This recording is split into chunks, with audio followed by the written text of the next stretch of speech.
Poco X3 Pro, focused on what's important.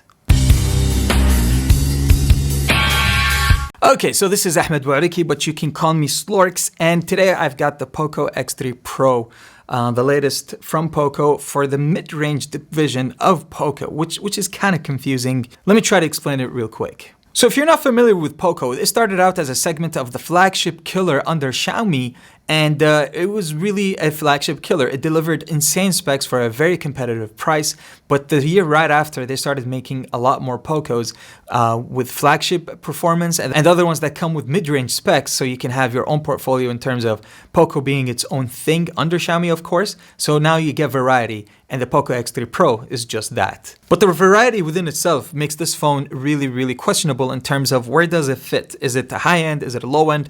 And honestly, I think it's closer to the high end due to the specs that it's got and how it translates to an actual usage every day when you actually pop your SIM card in it.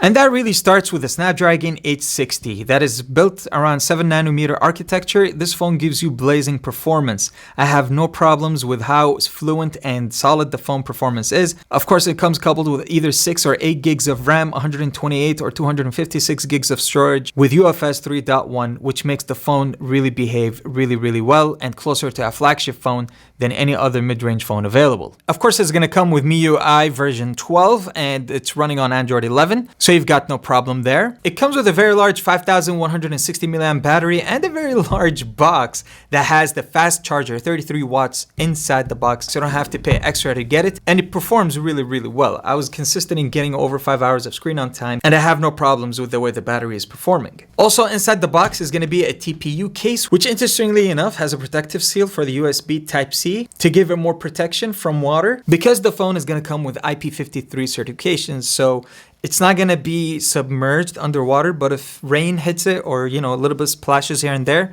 do not panic. It's built to resist it. And of course, quad cameras on the back with a 48 megapixel main sensor, a 5 megapixel ultra wide sensor, a 2 megapixel depth sensor, and a 2 megapixel macro sensor. And this is where I have complaints. As always, do not put more cameras on the back just so you can claim you have 4 cameras.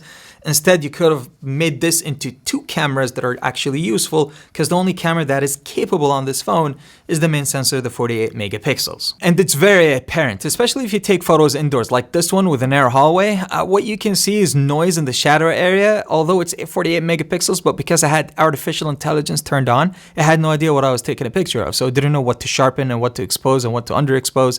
So you come up with a very mediocre picture like that. This is the wide angle shot, which is just terrible. 5 megapixels is not enough. This is the 20 megapixel front camera, which is decent, but again, it's indoors, so you don't get the best highlights or the best details. Now, this is a night shot. This is a night shot without the night mode turned on. 48 megapixel sensor, as you can see, gives you enough details, enough depth with the wall and the back, and also gives you enough information with the colors that you get on the flowers on the side. But look at this. Once you turn on night mode, it's like night and day. You get a lot more details in the wall. You get a lot more accents with the color in the back here. Of course, you're going to get better colors on the side. It's just a lot better. This is another night shot taken of a close subject. As you can see, you get a ton of details. The noise is almost absent and it's not clear.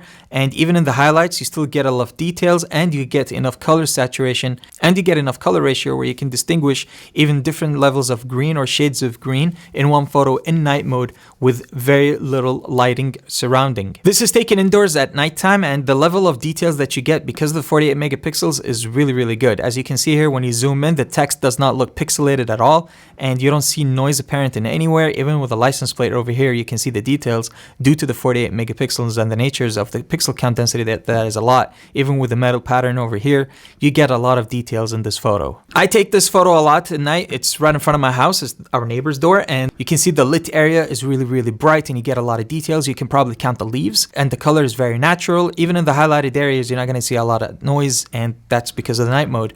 And again, in this corner right here, you see plenty of details in the dynamic range, in the sky and the clouds. It was a really wonderful evening last night, and you can see a lot of details also in terms of the bricks on the road. And on this side, you get even more lighting with the night vision that you can zoom into the stop sign and can still have a little bit of details showing with natural reproduction of the light. Switch to the wide angle lens, even with night mode, is suffered suffers. It suffers a lot due to the lack of pixel count density. 5 megapixels is not enough in this time and age. But with the 48 megapixel, again, it's a really lovely evening last night, and you get a lot of clouds and with the moon lit in the middle. You get a lot of details with the photo, and of course with the colors and the leaves and the lighting. Now you go to daytime and you get fantastic photos again with the 48 megapixels. Look at the dynamic range on this. The blue sky, the details in the palm tree, the colors of the flowers. It's really good picture. I don't have any problems when the camera has enough light like daytime. Photo after photo, I was really impressed with how much you can get.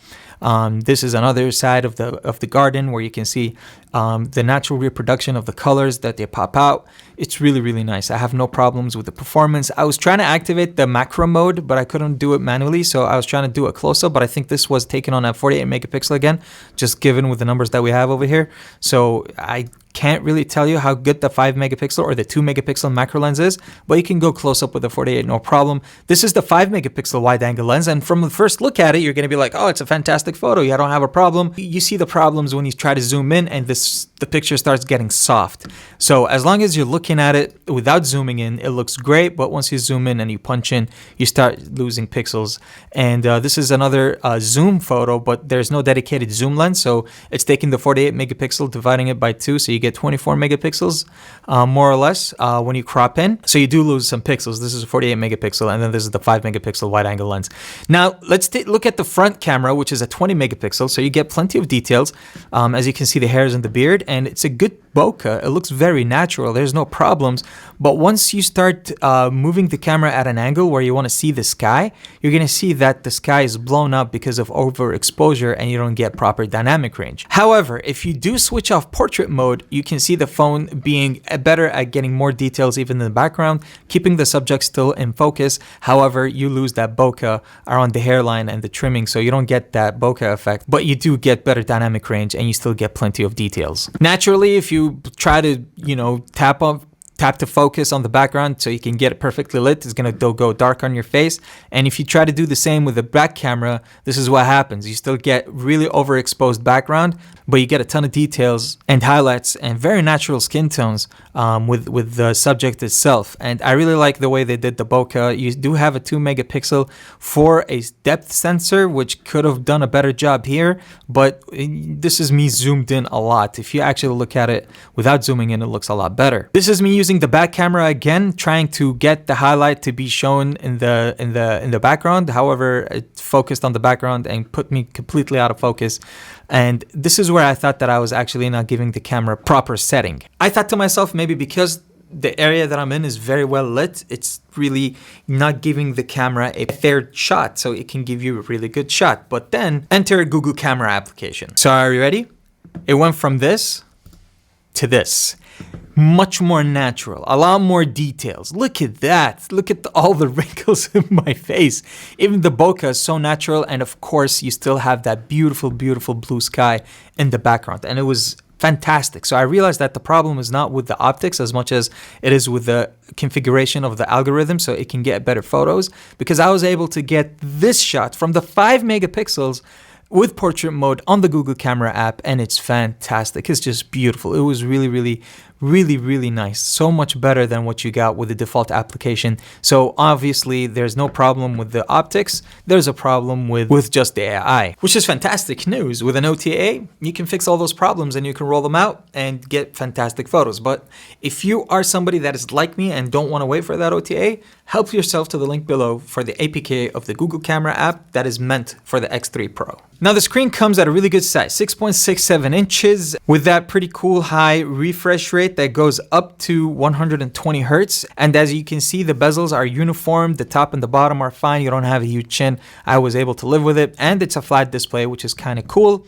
However, it's an IPS panel. An IPS panel means that it's not going to have really high nits. It's not going to go really bright. You're not going to have very saturated colors. It's going to be a little more on the natural side. But the thing that bothers me the most is that you're going to miss out on features like always on display, which come on only OLED screens. So now it becomes apparent on where Poco started cutting corners so they bring the price down of this phone. If this phone cost, like the model that I have in my hand, is 1,099 dirhams, which is about $300 for the 8 gigs and 256 gigabytes variant. So this is where they cut the corners. First of all, with the cameras, you get only a 48 megapixel that actually is useful.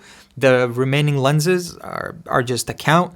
And then you get an IPS panel. Although it has 120 hertz refresh rate, it doesn't have the highest brightness or the saturated colors that you'd wish that an OLED display had. Another corner is the build quality. The phone comes in plastic, although it's dual layered. It gives it this kind of cool accent with the frosted out sides, but it is built really, really well. It feels very sturdy, and I don't have problems with the plastic or polycarbonate because it gives it extra durability. And ergonomically, the phone fits pretty well in the hand, although it has a flat display, which is Gorilla Glass 6, by the way. That's kind of cool. The phone fits really nice in the hand, especially with that fingerprint sensor being exactly where you want it to be. And it works really, really well, plenty fast. I have no problems with it. And I really think every single phone manufacturer that's going to make a mid-range phone, just put the fingerprint sensor on the side. So all in all, you got a solid device here. I don't have problems recommending this phone to people. The only problems that you're going to be facing is probably if you came from an OLED panel, you're going to notice the phone doesn't go as bright, especially if you use it outdoors, and the cameras, which you can fix with a camera application for the Google camera application that is below. So for the price, you are getting a bargain. It's still a solid phone, a solid performer. The Snapdragon 860 is really good. The big battery is really nice. The 120 hertz refresh rate helps you game even better. All in all, a really, really solid device. So yeah, I hope you found this video useful in terms of trying to decide whether you should get this phone or not. And please do consider subscribing if you do like this content, and enable the notification bell so you don't miss the next videos. And as always, people, I'll see you in the next video. Take it easy.